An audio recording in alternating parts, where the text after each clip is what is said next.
Daily Manna from the Torah by Dr. Ketriel Blad.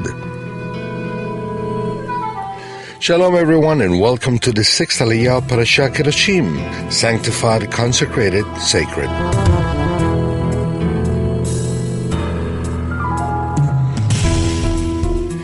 We find this Aliyah in Leviticus 20, verses 8 through 22. Today's study will cover verse 22, and it reads as follows: You shall therefore keep all my statutes and all my judgments, and perform them, that the land where I am bringing you to dwell may not vomit you out. Can sin affect nature? When men obey the commandments given by the Creator, He will not only reflect the Eternal's character, but also His entire being and surroundings will be affected by strong positive forces producing total harmony. This also includes nature. When men obey the commandments, the birds are fine, the fish rejoice, flowers shine, and trees clap their hands. Man's lifestyle affects even the clouds in the sky, the sun rays, the speed of the moon, and the earth's magnetic forces. The entire creation depends on man's fulfillment of the commandments or not. In Hosea 4, 1 through 3, it's written, Hear the word of the Lord, you Israelites, because the Lord has a charge to bring against you who live in the land.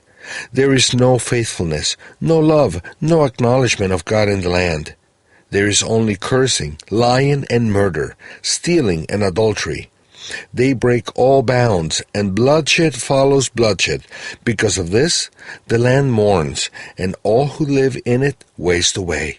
The beasts of the field and the birds of the air and the fish of the sea are dying. The land of Israel is set apart by the Eternal for a specific purpose. The inhabitants of this land are obliged to obey more than all men on earth.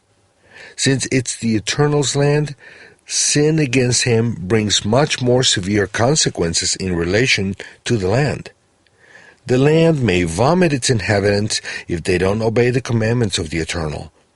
To sin in Israel is worse than sinning in the United Kingdom. To sin in Jerusalem is worse than sinning in Eilat.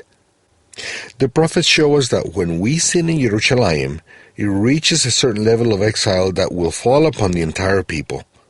It wasn't the sin of the Babylonians and the Romans that caused the destruction of both temples. It was the Eternal who gave them power to do it, because of the sinners in Zion who didn't repent. It's not the Muslim sin that causes war in Israel with tens of thousands of deaths and many more to come in the future. It's the Sacred One of Israel who fulfills His threats when the people don't obey His commandments. Obedience brings peace and life. Disobedience brings war and death. It's our choice. Shalom.